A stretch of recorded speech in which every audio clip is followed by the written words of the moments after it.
السلام علیکم۔ آج کی حدیث مستدرک الحاکم سے لی ہے اور اس میں قرآن مجید کے فضائل بیان کیے گئے ہیں اور ہمیں سورۃ الفاتحہ کی فضیلت اور اہمیت بتائی جا رہی ہے۔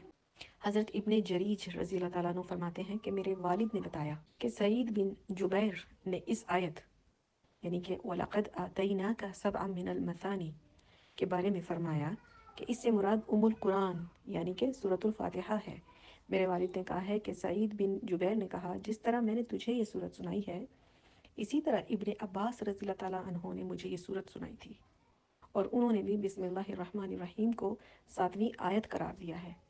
ابن عباس رضی اللہ تعالیٰ عنہما فرماتے ہیں یہ سورت اللہ تعالیٰ نے تمہیں عطا فرمائی ہے اور تم سے پہلے یہ سورت کسی کو نصیب نہیں ہوئی۔ اس حدیث میں سب سے پہلے تو ابن عباس رضی اللہ تعالیٰ یعنی کہ حضرت عبداللہ بن عباس رضی اللہ تعالیٰ عنہ یہ وہ صحابی ہیں یعنی کہ حضور صلی اللہ علیہ وسلم کے چچا کے بیٹے ہیں۔ آپ صلی اللہ علیہ وسلم کے ایک تو کزن ہیں اور پھر ان کو جو علم عطا ہوا تھا وہ ہمارے پیارے نبی صلی اللہ علیہ وسلم کی دعا سے ان کو علم حاصل ہوا ہے اللہ کی جانب سے۔ یہ بہت صاحب علم صحابی رہے ہیں۔ کافی مسائل جو ہو جایا کرتے تھے یہ ان کا بہت بہترین حل بتا دیا کرتے تھے۔ اور انہوں نے سورۃ الفاتحہ اس سے متعلق ایک تو یہ بتایا کہ یہ القرآن ہے یعنی کہ سورۃ الفاتحہ قرآن مجید میں اتنی بڑی حیثیت رکھتی ہے۔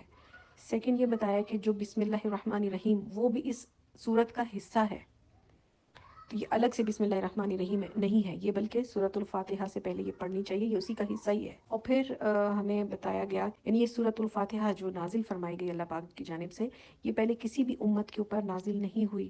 اس کے بہت سے فوائد ہیں، اس کی اتنی فضیلت ہے کہ یہاں پر اتنا ٹائم نہیں ہے کہ میں سورۃ الفاتحہ کی فضیلت آپ کو بتا سکوں، لیکن انشاءاللہ پھر کسی وقت میں ضرور سورۃ الفاتحہ کی فضیلت آپ تک پہنچاؤں گی جو میرے استاد ڈاکٹر اسرار احمد نے ہمیں بتائی ہے۔ انہی کا جو لیکچر ہے وہ میں آپ تک ضرور پہنچاؤں گی۔ اور اسی طرح جیسے سورۃ البقرہ کی جو آخری 2 آیات ہیں یہ بھی ہمارے لیے تحفہ ہیں جو پہلے کسی امت پر نازل نہیں ہوئی۔